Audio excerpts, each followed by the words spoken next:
हरि ओम सदाशिवसमारम्भां शङ्कराचार्यमध्यमाम् अस्मदाचार्यपर्यन्तां वन्दे गुरुपरम्पराम्. Om. Today we will talk about Bhagavad Gita, roadmap. Bhagavad Gita, everybody knows, has got 18 chapters. We will today talk about these chapters, about what are the chapters and why they are arranged in that particular sequence. We will talk about that arrangement and a brief discussion of what is covered in each chapter. That is the reason why they are arranged in that particular season. So we will have a look at the roadmap, which will be very useful for studying Bhagavad Gita. Gita should not be taken just as an advice of a teacher to a student. It is not a collection of stray ideas and advices. It is a very well structured and meticulously arranged serious teaching. It is systematically arranged teaching. That means we have to connect each chapter, and topics of each chapter should be remembered when we go to the next chapter. So should have an overall picture before we start studying Bhagavad Gita. We all know that there are 18 chapters in Gita, which are called yogas. Each chapter is titled as a yoga. Arjuna Vishada Yoga, Samkhya Yoga, etc. Now we should note that the word yoga doesn't have the general meaning what we take as a sadhana or a means, like Ashtanga Yoga, Karmayoga, etc. That is not the meaning of yoga here. Here it means the subject matter of that particular chapter. Meaning Arjuna Vishada Yoga means the chapter dealing with the sorrow of Arjuna, Arjuna's Vishada. Sankhya Yoga means the chapter dealing with Sankhya or Jnanam, knowledge, Athmasamyama. So this is the meaning of yoga. Now these 18 chapters are not arbitrarily arranged. Each chapter follows a sequence and fits exactly where it should be. Now we may wonder why the sequence, or what is the sequence followed. Bhakti Yoga is coming in chapter 12.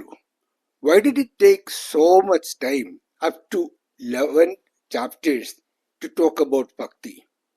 What is the reason?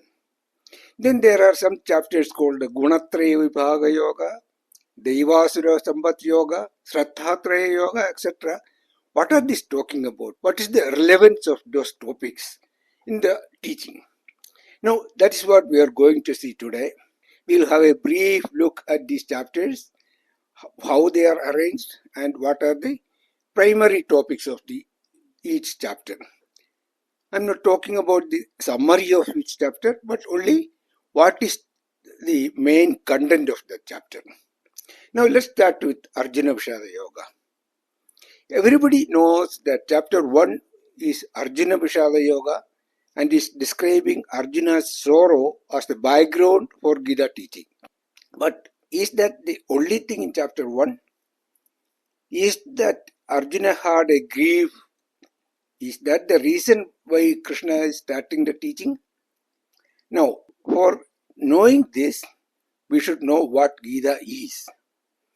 We should not take Gita just as a teaching or instructions given to a jiva by Ishvara, or an advice of a guru to Shishya, or even a dialogue between two friends. No, it is not any of these. It is a universal solution to a universal problem. What does it mean? What is a universal problem? A universal problem is one which is applicable to all human beings at all the time. Doesn't matter which country they are, which doesn't matter which religion they are belonging to, doesn't matter what the social or economic levels they live, or doesn't matter the gender even. Every human being in every country, every religion, every age, every gender, rich or poor, Brahmana or Kshatriya, means any varna or asrama, man, woman, children, old people, everybody will have this problem. That is the universal problem. The universal solution means the same one solution for all those people, and which is the final and ultimate solution, which will give a solution for everybody's problem. Now, what is this problem? The final desire of all human beings is to be happy at all the time. Whatever is opposite to this is his problem. Dukkham or unhappiness or mental pain is that which is opposite to sukham. Whatever problems one has can be ultimately reduced to this dukkha which is in his mind. Even if it is a physical pain, even if it is a desperation, anger, jealousy, some problem with the relationships, everything will result in a pain in the mind. That is the problem. That is the universal problem. So the problem is the mental pain, sokam or moham, attachment, sorrow, and moha or confusion. These are the main problems of a human being. That is a universal problem. If a universal solution has to be effective, there should be some conditions met. First of all, one has to understand or realize that he has a problem. Until then, no solution will be effective.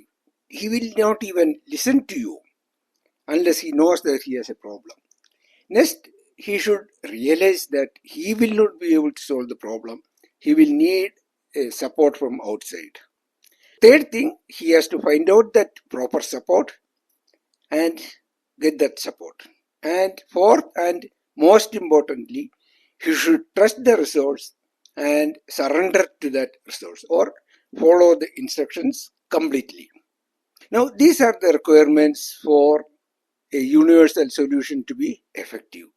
In the first chapter until the 10th verse of the second chapter, we will see how Arjuna recognizes his sorrow, how he recognizes that he will not be able to solve it himself.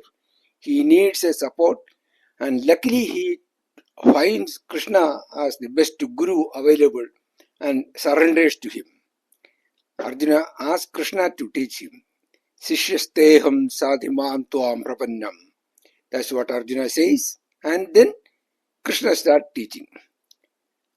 This is the content of the first chapter and up to the 10th verse of the second chapter. This is the background. So this is the reason Krishna starts teaching. He is asked by Arjuna to teach him. Second chapter is a summary of the entire Gita. As common to any good presentation or even to the news channels and everything, a summary of what is going to be talked will be presented initially. Then each point will be expanded. Then the whole presentation will conclude with the main points talked once again to consolidate the teaching. Here also, in the second chapter, the entire Gita teaching is condensed. Krishna gives a hint of what he is going to teach the coming chapters. So the teaching starts from the 11th verse of the second chapter. His teaching can be reduced to two statements mainly. Panditaha na anusojanti na tvam sochitum arhasi. Means the learned people, those who have viveka, maturity, does not grieve. You also don't have any reason for the grief. We can say the entire Gita is an expansion of these two statements. The rest of the chapters, in 16 chapters, Bhagavan is expanding and gives all reason why one don't have any reason for grief. In any teaching, even the normal subject, a good teacher uses three methods for making sure the student gets the complete picture. First, he will teach the theory. based on the book and based on the scriptures or whatever is the subject matter, he will use and teach the theory. Then he will provide it with logic. Logically, he will explain how everything meets together. Then he will show practical examples to drive the point straight into the mind of the student. Krishna also uses all the three techniques here. In the scriptures, it is called Shruti, Yukti, Anubhava. With the help of Shruti or scriptures, using the logic, and then from day-to-day experience. Krishna concludes the teaching by praising the Jnana-Nishtha, that is the Sthita-Prajna, and explaining the benefits of gaining wisdom. Now, after completing his total teaching, Krishna thought he has completed the teaching. Everything is told. Whatever he had to say, everything is told. If Arjuna was very matured and able to grasp it, the teaching would have been ended there. If he understood it, he will get up and start fighting. But like all of us, Arjuna also got confused. He got confused by listening to Jnana-Yoga, Karmayoga, and the personal disciplines and all those things. He did not understand what is to be done. So he asks a question. That is why the third chapter starts. Otherwise, Bhagavat Gita would have been ended by chapter 2. Anyway, since Arjuna asked the question, Krishna starts explaining again. In chapter 2, Krishna presents gaining of knowledge only as the solution for grief. Since Arjuna wanted Shreyas or liberation and understood that in order to gain this liberation or moksha, knowledge alone is required and karma has no role in that. But Krishna asked Arjuna to perform action, remaining rooted in Karmayoga. Yogastha Kuru Karmani. That's what Krishna advised him. This confused Arjuna. He wondered, if I pursue knowledge, I will definitely gain moksha. Whereas if I perform karma, I will be bound by the karma phala. I will be put back into the samsara. Also, karma yoga is not adequate for moksha anyway. Even while describing a sthita-prajna, Krishna never included any karma in that. It was only knowledge or jnana throughout that description. Then, how am I going to get moksha if they perform action? This is the doubt Arjuna asked at the starting of the third chapter. Then Krishna told, hey Arjuna, you can get liberation from your sorrows only through jnana. But for gaining that knowledge, you should have certain mental purity, steadiness and maturity. The Rajasic mind has to be converted into a Sattvic mind. Then only knowledge will take place. Without having this maturity, if you try to escape from actions by taking Sanyasa, your mind will not remain quiet and no teaching can enter. Since your mind is still not quiet, it is still not in control, you have to continue doing Karma Yoga. Do whatever is to be done by you at any given situation with an attitude of Karma Yoga. Then Krishna explained the Karma Yoga in detail, explaining various angles or reasons why karma should be done. So that is the topic of the chapter 3. Since Arjuna didn't respond much because he was still not very clear, then Krishna understood that he was not clear about what he was told. Therefore, Krishna continues to explain the difference between Karma Yoga and Karmasanyasa or Sanyasa. This is the topic of chapter 4. Krishna explained how karmas are to be renounced only by gaining the knowledge that at Atma level, self is not the doer and hence will not get any punya or papa associated to the karmas he is doing. That is Jnana-Karmasanyasa. Without knowing this, if you are renouncing all the karmas, that will be just sannyasa. So, if you want to renounce the duties, renounce the karmas you want to do, only way is to gain the Atmajnana. Means the knowledge that you are the same Atma and the Atma is not a Karta or Bhokta. Then Krishna explained how this knowledge can be achieved also. He concluded the chapter describing various other yajnas and explained Jnana is the greatest purifier and praised Jnana. After praising Jnanam so much, the last word he said in the chapter was, "Therefore, hey Arjuna, get up and fight." In other words, Krishna told Arjuna, Jnana Yoga is the greatest, but you do your karma. Again, Arjuna got confused. Then coming into chapter 5, Krishna was talking about both Karmayoga and Sanyasa Yoga in the previous chapters.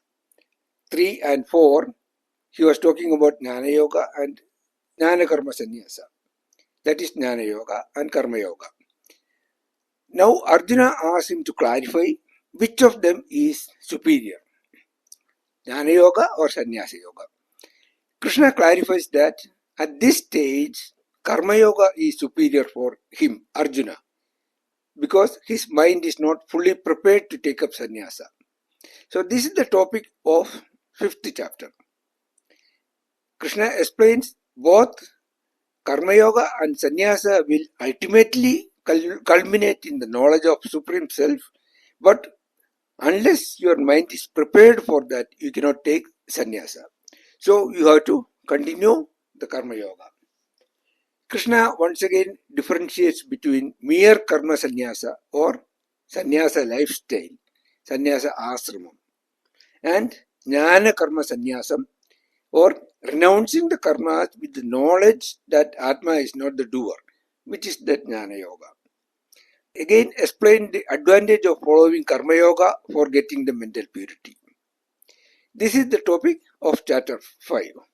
Then he concludes the chapter by explaining the importance of meditating on this knowledge.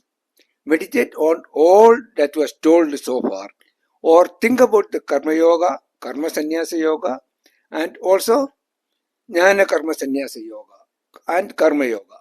Think about all these things. For that, you need to do meditation. So he hinted that a meditation has to be done on that. That's how he ended the chapter 5. Then in chapter 6, since Krishna introduced the need of meditation in the last chapter, he takes up explaining the meditation in detail. That is the Dhyana Yoga or Athmasamyama Yoga. This is also another sadhana for gaining the Jnana called Upasana Yoga, Dhyana Yoga also it can be called. This is for making the mind quiet. Karma Yoga is for mental purity and Upasana Yoga is for mental quietude or Mano Naishchalya. Krishna glorified both Karma Yoga and Upasana Yoga in this chapter. Then Krishna concludes this chapter by saying, the one whose mind is absorbed in me, the Lord, and the one who worships me is the most exalted among the yogis. That is the last sentence he told in the chapter 6. Now, in chapter 7, obviously, two questions arise from the last sentence, what he told. So the question is, how can one get his mind absorbed in Isvara? And what is the nature of this Isvara? This is the question which arises naturally. Even if Arjuna didn't ask the question, being a very talented teacher, Krishna picks up the question and starts answering them in detail. To explain Isvara Swarupam or nature of the Isvara, God, Krishna explains in detail the creation and also the bhakti by which one should get his mind absorbed in Isvara. So the topic of bhakti starts in chapter 7. He explained 4 types of bhaktas and said, out of these 4, Jnani Bhakta is the most dearer to him. he also starts describing his glories or Bhagavat Vibhoothi. In this chapter, Vibhoothi Yoga also starts. Bhakti Yoga and Vibhoothi Yoga also starts in chapter 7. This chapter is called Jnana-Vijnana Yoga because it deals with the knowledge of Isvara in both his para and apara prakriti form or saguna and nirguna form. Then Krishna concludes this chapter again mischievously by saying, having taken refuge in me, those who makes effort for freedom from old age and death, they know that Brahman as Kritsnam Adhyatmam, and they also know karma in this entirety. Those who know me as Adhibhutam, Adhidevam and Adhiyajnam, whose minds are absorbed in me, even at the end of their life, they know me. So he introduced 7 new topics, 7 new words, which Arjuna did not understand. So chapter 8 starts with a question from Arjuna, asking Krishna to explain these 5 terms. Chapter 8 is explanation of all these 5 terms he has introduced in the previous chapter. Then he also started talking about Bhakti, 3 levels of Bhakti in the last chapter. And in chapter 8, he explains Nishkama Bhakti. He picks up one, Nishkama Bhakti from that, and then explains that. And the desire for attaining God or moksha is described as Bhakti in this chapter. So here the Bhakti is described as the desire for attaining the God, the mumutshutva. This is what is talked about in this chapter. In 7th chapter, Krishna talked about Arupa Isvara Dhyanam, the knowledge of the attributeless Isvara or Nirguna Isvara, and said this alone will give liberation. Then in last chapter, that is 8th chapter, he talked about Sarupa Isvara Dhyanam or Saguna Isvara Dhyanam, Upasana of the Saguna Isvara, and again told that will also lead to liberation. There may be some confusion about this. So in order to remove the confusion, he is talking about the Arupa Isvara Dhyanam in this chapter again. He is bringing back the same topic which he discussed in chapter 7 once again for detailed explanation. In addition, Bhagavan gives Bhakti as the means for reaching him. But this Bhakti is taken in 3 levels as Karmayoga Rupa Bhakti, Upasana Yoga Rupa Bhakti and Jnana Yoga Rupa Bhakti. So Bhakti is the background for Karma Yoga, Upasana Yoga and Jnana Yoga. In a nutshell, he is talking how the Karma Yoga, Upasana Yoga and Jnana Yoga is to be done with Bhakti. Then he also said for reaching him, the Bhakti has to be Nishkama Bhakti, and then praises the Nishkama Bhakti once again. Then in chapter 10, which is the Vibhoothi Yogam, here the topic of glory of Bhagavan is discussed. For a seeker to have Bhakti, which is the divine love towards the Lord, he should clearly understand the nature of the Lord. Here Bhagavan gives a practical way of experiencing the Lord. Wherever there is some greatness, some glory, understand that this glory of Bhagavan only. Wherever there is a glory, it is the glory of Bhagavan only. For appreciating this, Bhagavan narrates some of his glories here. Even though Krishna started talking about his glories right from chapter 7, he dedicates this complete chapter for the same topic. Now in chapter 11, after giving a complete description of all the virtuous glories of himself, Krishna is narrating the fierce side, the cruel side of the same Lord. In this 11th chapter, which is called Visvaroopa Darsana Yogam, Bhagavan shows himself as the destroyer of the entire universe, or Samharakarta.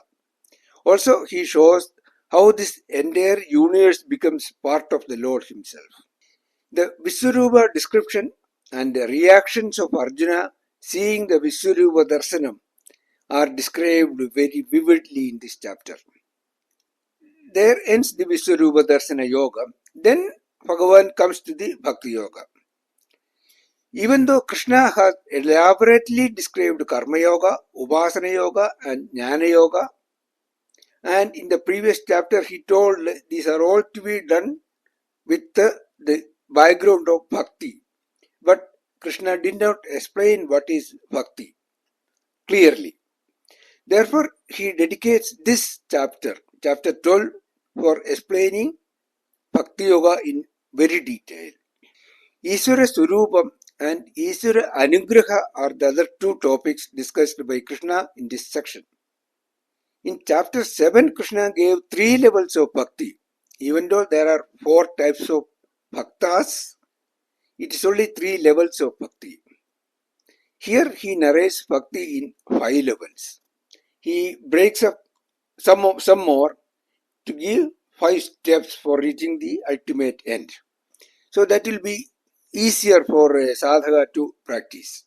He narrates the Bhakti at 5 level and the ultimate Bhakti being Jnanam only. Here also Krishna says the ultimate end of Bhakti is Jnanam. He calls this as Parabhakti. Krishna also describes the nature of a Parabhakta in this chapter. Means how a Parabhakta behaves. It's the same as the Sthita Prajna of 2nd chapter, and these are the qualities to be cultivated for a sadhaka to become a Parabhakta. Now we have seen that Bhakti is love towards God. One cannot love anything or anybody without properly knowing it. That is why Krishna waited till he explained the nature of the Lord completely before talking about Bhakti. So the explanation of the Lord, Isvara Swarupam, is completed only in chapter 11. The nature of Isvara was talked about in 7, 8 and 9. Then glories of Isvara were described in chapter 10 and 11. Now he is ready to explain the Bhakti. So he completed the Bhakti in the chapter 12. In chapter 13, the real teaching starts. We have seen that Gita is an explanation of the Mahavakyam Tattvam Asi, that you are, meaning the Jiva and Isvara are essentially one only. In chapters 2 to 6, Krishna described the nature of Jiva, and from 6 to 12, he elaborated the nature of Isvara. Now, from chapter 13 onwards, the real teaching starts, where Krishna is explaining the identity between Jiva and Isvara. This is the Mahavakya portion of Gita, which consists of the analysis of the nature of the individual and the analysis of the nature of the God, and discovering the fact that essentially both God and the individual or the Jiva is the same. In addition to the Mahavakya, Krishna gives 20 virtues to be followed for gaining this knowledge.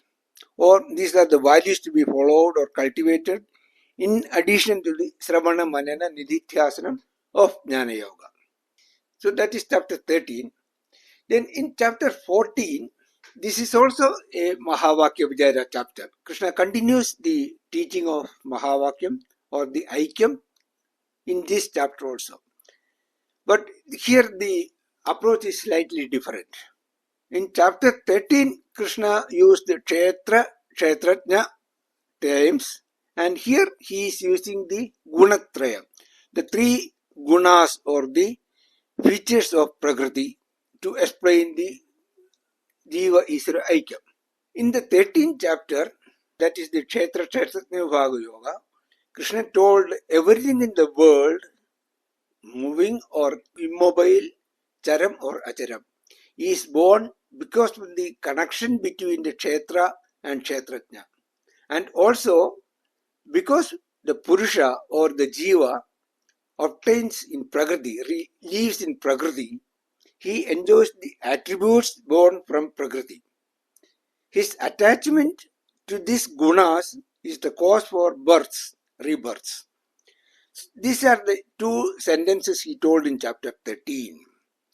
So naturally, Krishna remembers and he wanted to explain what is meant by a guna and how do they bind, how is one to be released from these gunas, what are the characteristics of a free person. These are the topics discussed in this Gunatraya Vibhaga Yoga of chapter 14. Then comes to the most important chapter, Purushothama Yoga, chapter 15. At the end of chapter 14, Krishna told those who worship or pursue Bhagavan with devotion will first get mental purity and then transcend the three gunas, will become gunatita. Being free from these three gunas, they will attain moksha. That is, they will clearly know the truth of the self or Atma Tattva. This truth of the self or Atma Tattva is being described in this chapter. Here Krishna shows that everything is self or Atma only, Sarvatma Bhavaha. And hence this is a very important chapter. This is the last philosophical chapter of Gita. Chapter 15 is the last philosophical chapter. In chapters 16 and 17, Krishna will focus on the preparation for the knowledge. 15th chapter is which condenses the essence of Upanishads known as Brahma-Jnanam or Visvaroopa. Then in chapter 16 is the Daivasura Sampad Vibhaga Yoga. In the 9th chapter, Rajavidya Rajaguhya Yoga, it was said, those of vain hopes, of fruitless actions and useless knowledge and who has no discrimination indeed resort to the deluding dispositions of Rakshasa and Asura. The next verse describes those who are committed to a divine or spiritual disposition, Devi Bhava. This disposition or Devi and Asuri are being explained further in this chapter. What is this Devi Sampad and what is the Asuri Sampad? He is explaining those two terms in this chapter in very detail. Then Krishna concludes this chapter by saying that let the scriptures be pramanam for you to follow proper attitude and behavior. That was the chapter 16, Daivasura Sampad Vibhaga Yoga. Then for chapter 17 is called Sraddhatraya Vibhaga Yoga. Krishna talked about the three gunas, how each of them will bind a person and why one should go beyond these three gunas, gunatita. He talked about that in chapter 13. He told the same thing in chapter 2, 5, chapter 12, chapter 14 and also in chapter 16.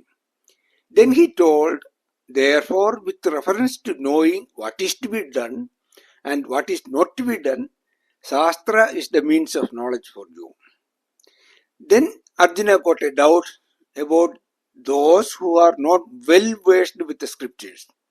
If you don't know the Shastra, if you are not very well accustomed to the Shastra, if you don't know the details of a ritual, but if he does it with the Shraddha, good faith, then what will be his status?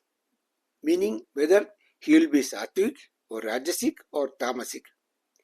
So that's a technical question Arjuna asked. Krishna explains this in detail in this Sraddhatraya Vibhaga Yoga. Krishna analyzes 5 sadhanas, 5 items: food, yajna, Shraddha, Dhanam and Tapas. He analyzes these 5 items from the standpoint of Sattva, Rajas and Tamogunas. So, what are the different forms of food? Sattvic food, Rajasic food, Tamasic food. Sattvic yajna, Tamasic yajna, Rajasic yajna. Like that, he analyzes all the 5 with reference to 3 gunas. These are the topics of chapter 17. He also narrates the means for acquiring the virtues which was mentioned in the 16th and 17th chapters. Now comes the last chapter, chapter 18, or Mokshasanyasa Yoga. Throughout the Gita, Bhagavan has used the terms Sanyasa and Tyaga. Both ultimately means the same. Sanyasa also means renunciation. Tyaga also means renunciation. But it is slightly different in different contexts.